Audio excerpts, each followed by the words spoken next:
We've all been there, haven't we? You're trying to watch a video, maybe, and it just buffers and Oh, buffers. yeah. Infuriating. Or you're shopping online, you click add to cart, and the page just like grinds to a halt. Hmm. It's that lag, that waiting game. It's a universal digital frustration, really. Well, today we're taking a deep dive into the engineering and, you could say, the art form that tackles this head-on, performance optimization. We'll explore what it really means, how it actually works under the hood, and crucially, why it's arguably more critical now in 2025 than ever before. That's exactly right. And our mission here really is to cut through some of the jargon.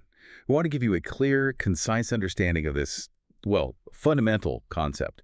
We'll unpack the core ideas, look at the actual techniques developers are using, and show you why this often sort of invisible work is so foundational to pretty much every smooth digital experience you have. Mm-hmm. Think of this as maybe your shortcut to understanding why some apps feel incredibly fast and fluid, while others just don't quite cut it.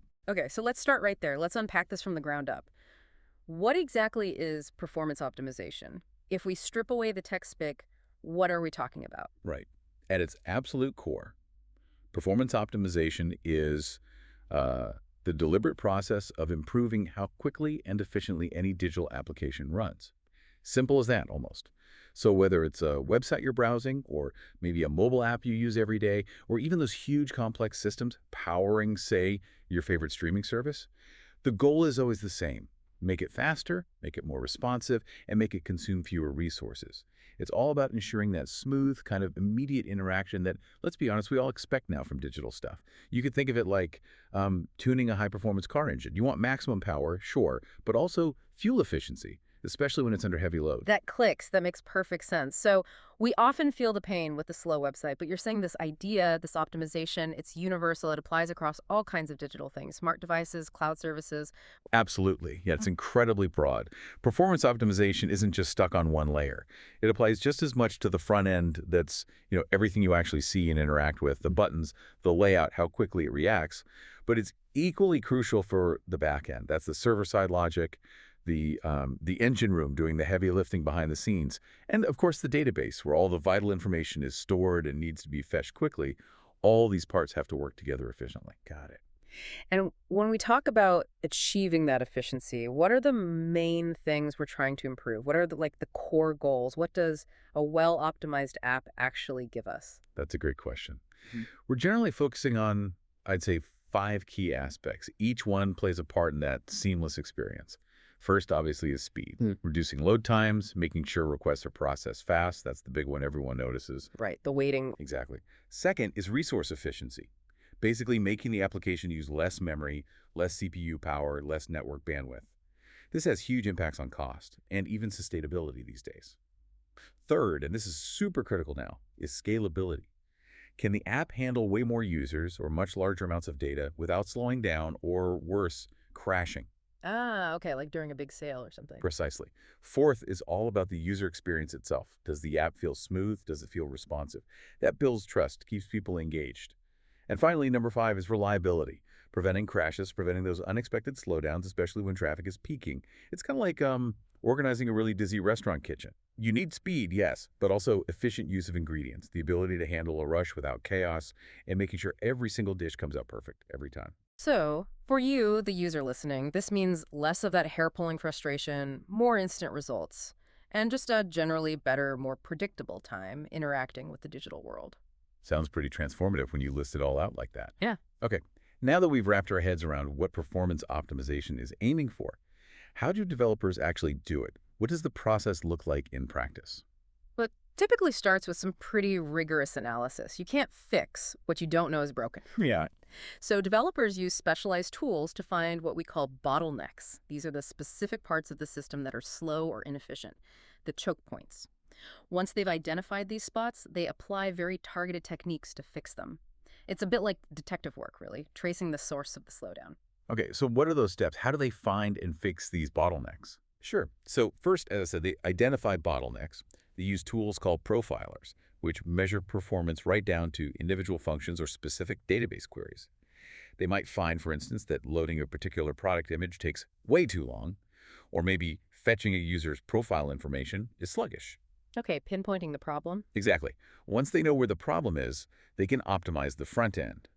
For the user-facing stuff, this often involves things like compressing images so they load faster, maybe optimizing the JavaScript code that runs in your browser, implementing lazy loading so content only loads when you scroll to it, or caching static things like logos and style sheets so they load instantly if you visit again. Right, stuff that makes the page feel faster. Precisely. Then, separately, or sometimes concurrently, they improve the backend. This means streamlining the code that runs on the server, maybe optimizing the algorithms it uses, or choosing more efficient ways to handle data. For something like a Spring Boot app, this could mean refining how user data is processed after they log in, or maybe speeding up a very popular API call. And the database, you mentioned that earlier. Yes, absolutely crucial. They enhance database performance. Often this involves creating indexes. Think like the index in the back of a book, which allows the database to find data incredibly quickly. Or they might rewrite database queries that are inefficient, or cache common query results so they don't have to hit the database every single time. Many also leverage infrastructure smartly. Using cloud services like AWS lets them automatically add more server power during busy times that's auto-scaling. Or they use content delivery networks, CDNs, which store copies of content like images or videos in servers physically closer to users around the world, slashing loading times. Wow, okay. So it's multi-layered. Definitely. And maybe the most critical part, after making changes, they constantly monitor and test. They use tools like AWS CloudWatch or New Relic to make sure the improvements worked, and crucially, to catch any new issues that might pop up before users notice. It's an ongoing cycle. That's a really thorough process. Could you give us a concrete example, something real world, where applying these techniques makes a big difference? Oh, sure. Let's take an e-commerce platform, maybe one built using Spring Boot, a popular framework. A common challenge is handling, say, millions of product images and maybe thousands of people shopping at the same time during a big sale. Okay, high pressure. Exactly. So optimizing this might involve, first, setting up an image service. This service automatically compresses images and serves them in the best format for whatever device you're using, phone, tablet, desktop. That alone massively speeds up page loads. Then they might implement a caching layer. Popular product details, price, description get stored temporarily in super-fast memory. This could cut database calls by maybe 90%, letting the app serve those product pages almost instantly, even when slammed with traffic. So less waiting for product info. Right. And the back-end code, maybe the Spring Boot part, handling the checkout process, would be fine-tuned for speed. And the whole thing might run on AWS using those auto-scaling groups we mentioned to automatically add more servers when the sale traffic spikes. This prevents slowdowns during those crucial peak shopping hours. And what's really impactful is how these, seemingly technical behind-the-scenes tweaks can directly lead to millions more in sales for the company and just a much, much better experience for the customer who isn't getting frustrated. Okay, so it's clear this goes way beyond just making a loading bar move faster. What does all this optimization really mean for us, bigger picture? What are the fundamental problems it solves? Fundamentally, performance optimization tackles these critical issues that, frankly, used to make using digital stuff a real pain sometimes. It makes applications faster, yes, but also much more reliable and, surprisingly, more cost-effective to run. Without this focus, we'd still be dealing with slow, frustrating, and often expensive digital services. So what are those specific problems it solves? Well, firstly, and maybe most importantly for users, it enhances user experience and reduces abandonment. Slow apps, slow websites, they actively frustrate people. People leave. They abandon shopping carts. They stop watching videos. They close the app. Optimization ensures quick loading, smooth interactions. It keeps users engaged. And that directly boosts business metrics like conversion rates. You mentioned studies earlier, even a 1-second delay cutting conversions by 7%. That's huge. Wow, yeah. 1 second. It's significant. Secondly, it reduces costs and high resource usage. Inefficient apps are just resource hogs. They chew up CPU cycles, gobble memory, use lots of network bandwidth. On cloud platforms like AWS, where you literally pay for the resources you consume, this translates directly into much higher hosting bills. Optimization slashes that resource use, making operations far more economical. So it saves money, too. Big time. Thirdly, and this is critical today, it improves scalability. Older applications often just fell over when traffic spiked. You'd get slowdowns, error messages, complete crashes. Optimization ensures apps can handle those massive increases gracefully. Think of a streaming service during a huge live event, serving millions without a glitch. That's scalability in action, preventing costly disruptions. Okay, that makes sense. What else? Will also directly boost business success. Faster apps don't just convert better. They often rank higher in search results, lead to better user retention, and build a stronger brand reputation overall. And for the people building these things, the developers, it simplifies maintenance. Finding and fixing performance bugs used to be incredibly tedious, like finding a needle in a haystack. Modern tools like Spring Boot Actuator or cloud monitoring services like AWS CloudWatch make it much easier to spot problems and fix them proactively. Easier to keep things running smoothly. Exactly. And finally, it ensures consistency. Performance optimization, especially using things like CDNs and distributed cloud setups, helps make sure the app performs reliably well across different devices, different network speeds, even different parts of the world. You get a predictable experience wherever you are. It's really striking how this isn't just about small tweaks anymore. It feels like it addresses these core fundamental challenges that really define the earlier, clunkier internet experience. That's a great way to put it. It tackled those foundational problems. So given all of that context, why is performance optimization so uniquely vital right now in 2025? What's changed in the digital world that makes it absolutely non-negotiable for anyone building or running an application? Yeah, it's a convergence of factors, really. We're at a point where several major trends are amplifying the need for optimization like never before. First off, user expectations for speed are just through the roof. It's not a nice to have. It's the absolute baseline expectation. We've all been conditioned to expect instant responses. Impatient. We're all impatient now. We are. And like we said, even tiny delays, fractions of a second, are noticeable and have real business consequences. That 7% drop per second is a stark reminder. Second, the sheer growth of mobile usage is relentless. Most people experience the web and apps primarily on smartphones, and phones have limits processing power, battery life, and crucially, often flaky or slow network connections. Optimization is absolutely paramount to deliver a good experience on mobile. Right, you can't assume a fast connection. Never. Third, the massive shift towards cloud computing and microservices architectures has changed everything. Modern apps, including many Spring Boot ones, aren't single big programs anymore. They're often composed of dozens, maybe hundreds, of small independent microservices running across distributed cloud platforms like AWS or Azure or Google Cloud. Okay, so lots of small pieces talking to each other. Exactly. And while that offers flexibility, it makes optimization more complex. You need each tiny piece to be efficient, and you need the communication between those pieces to be efficient. You're optimizing a whole ecosystem now. Adds another layer of challenge. It definitely does. Fourth, we're just dealing with big data and insane traffic levels. Apps routinely handle massive amounts of data. Think millions of transactions a second on a financial platform or billions of posts flying around on X. Optimization is the only thing preventing total meltdown under those kinds of loads. Fifth, back to the money. Cost efficiency in the cloud. It's critical. Cloud providers bill based on usage. Unoptimized apps can run up astronomical bills very, very quickly, so optimization becomes a core part of budget management. Got it. Performance equals savings. Directly. Sixth, there's a growing link between cybersecurity and reliability of performance. Sometimes, a sudden performance drop can actually be the first sign of a security issue, like a DDoS attack overwhelming the servers. Well-optimized apps tend to be more resilient, more stable, and harder to knock over. And finally, it really impacts developer productivity and the job market. Companies need optimized apps to compete, so there's huge demand for engineers who understand this stuff deeply. If you're looking to get into tech web dev, backend, DevOps, mastering performance optimization opens a lot of doors.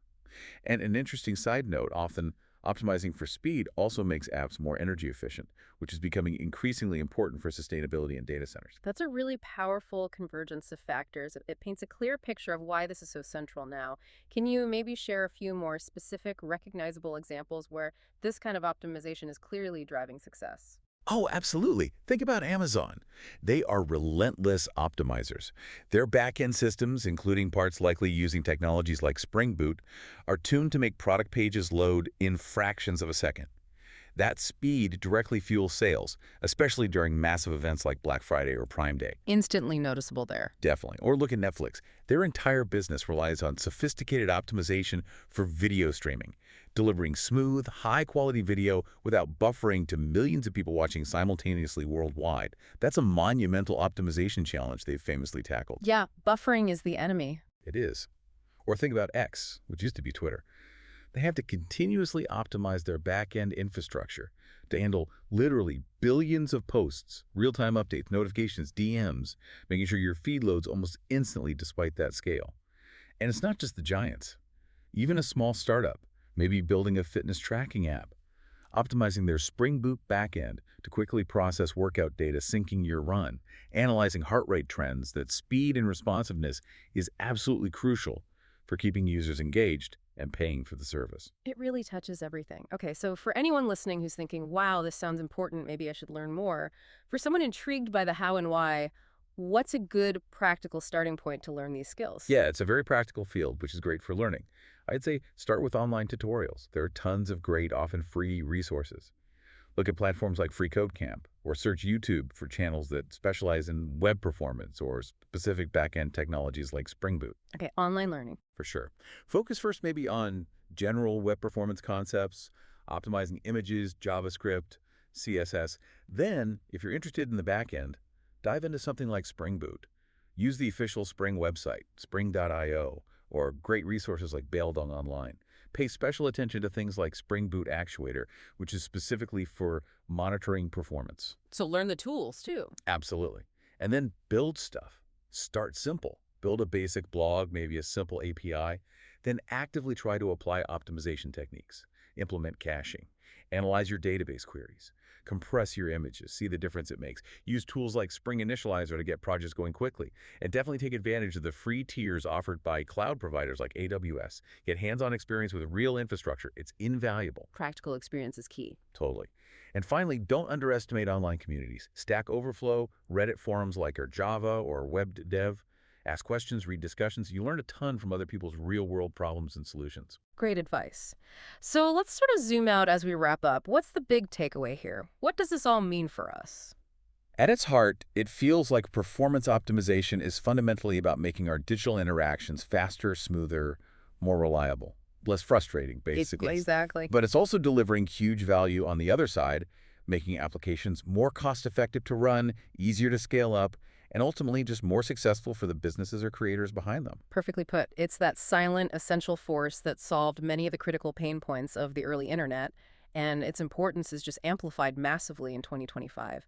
Driven by our demands for speed, the shift to cloud and microservices, the sheer scale of data, it's absolutely central now. It's not optional. It's a core requirement for digital success. Which leaves us with a really interesting thought.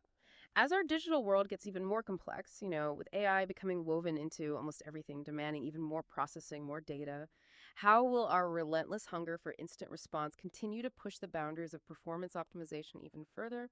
And what entirely new challenges might pop up as we try to keep everything feeling lightning fast and efficient for you, the user?